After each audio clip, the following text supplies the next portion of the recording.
Hi. Today I'm here to speak about the energies of full moon. In my previous videos, I've already spoken a lot about the cycle of moon, where I was speaking about the lunar eclipses and the new moon and how does all of that affect us. Today we'll be talking purely about the full moon. But today also I will be speaking and telling you certain things that you can do to connect with the energies of moon during the full moon. Now before even I start the video, I want to say one thing, that the one rule that I follow about spirituality is that there are no rules in spirituality, because I believe that it is a very personal journey of connecting to your own self and connecting with the divine or the source. So it can't be can't be same for all. It could be similar, but it can't be same. So one thing we should always remember is that whatever speaks to you, do that. Now when I talk about cosmic energies, yes, cosmic energies do affect us, and if you're a little conscious about it, you will also understand that how it is affecting you.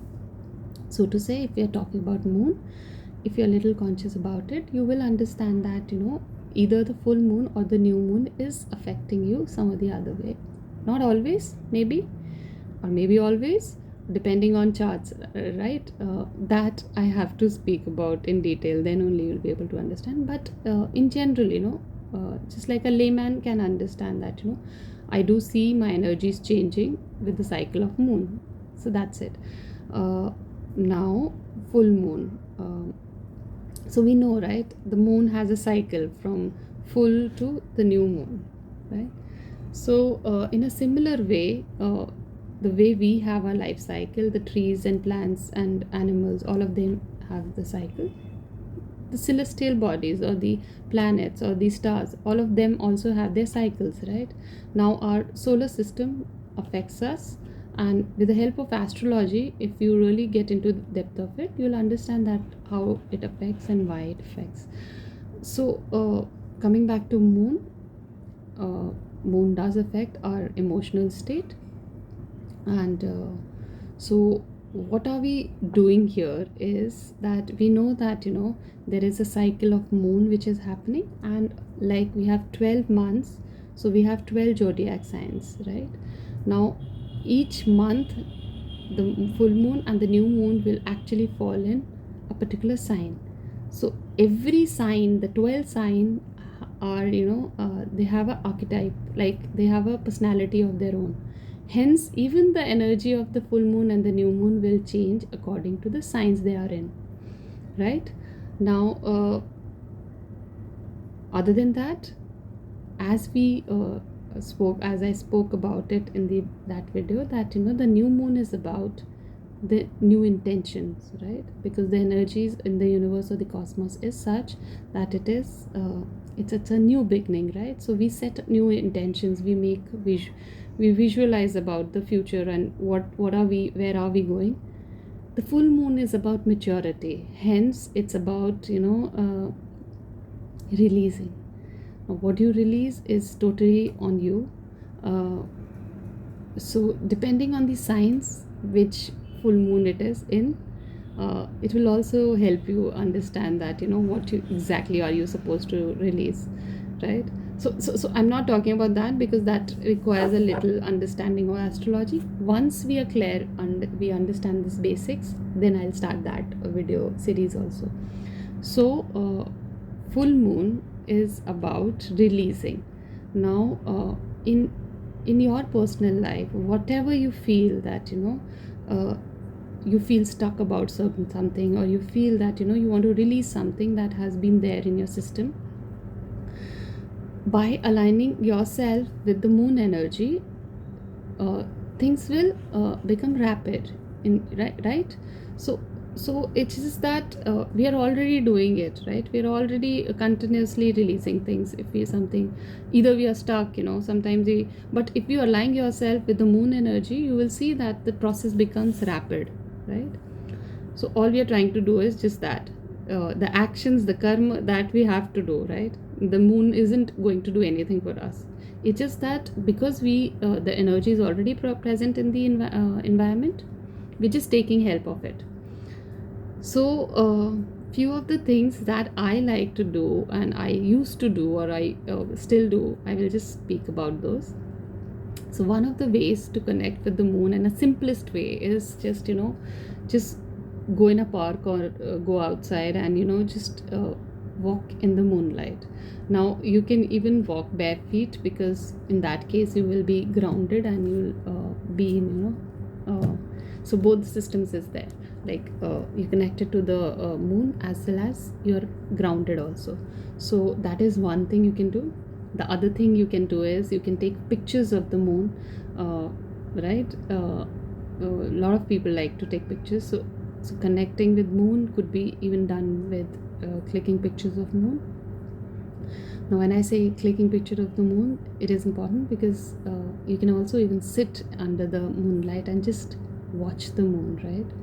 And when I say watch the moon, you can actually see how the moon rays are falling on the ground or on these different surfaces.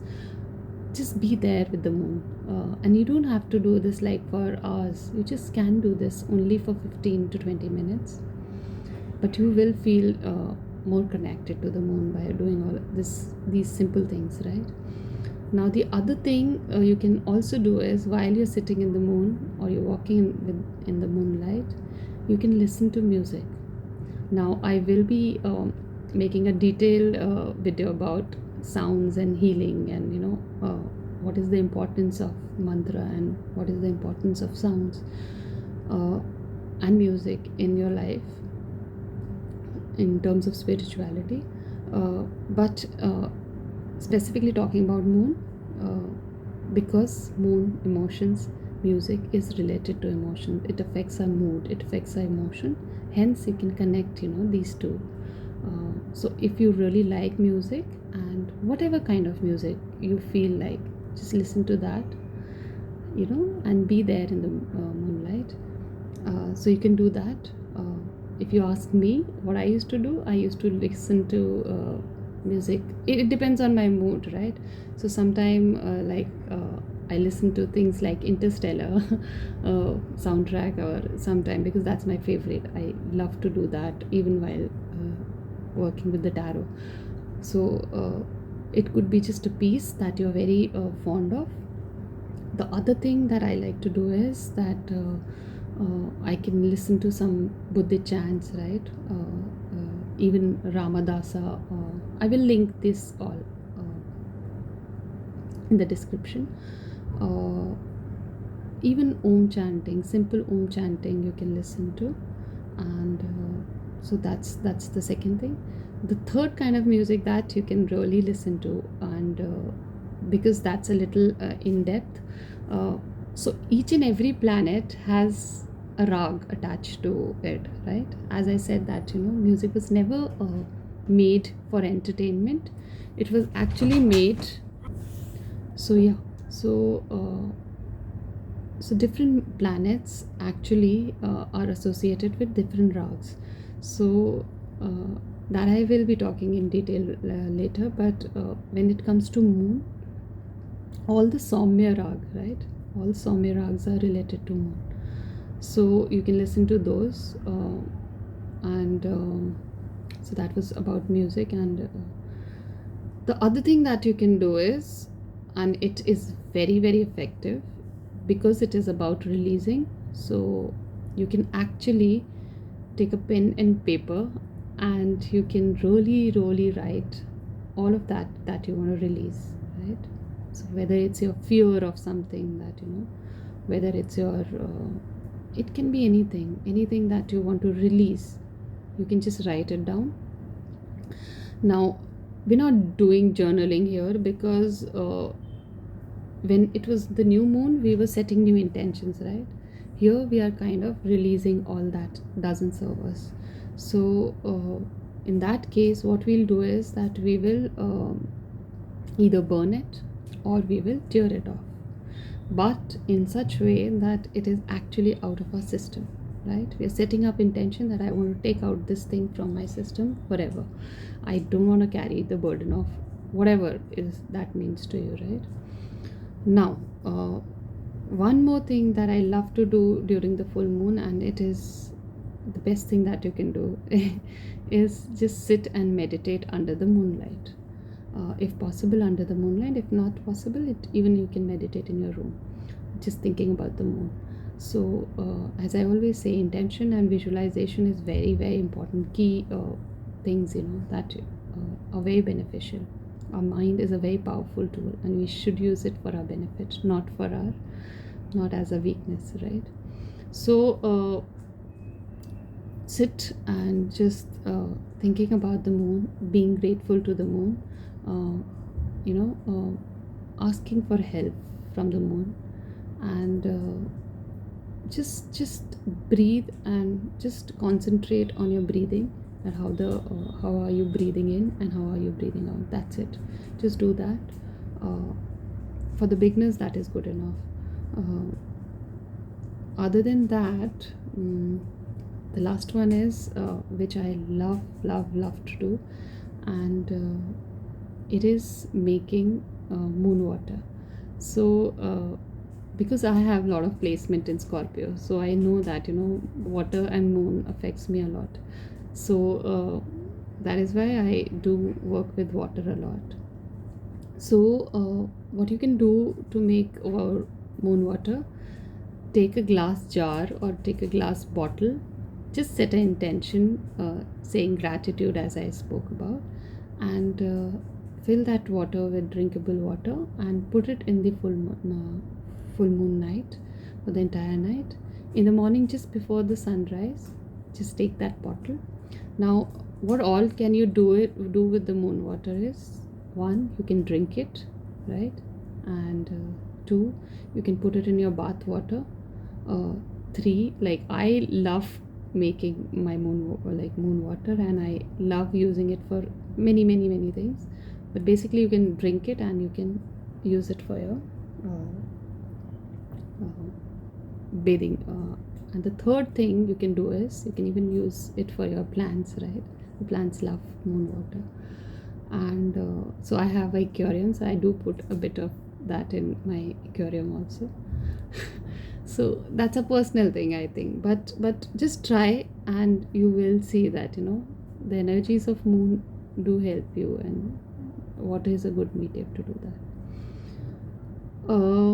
So these are the few of the things that I love doing the full moon, and you can also try doing it.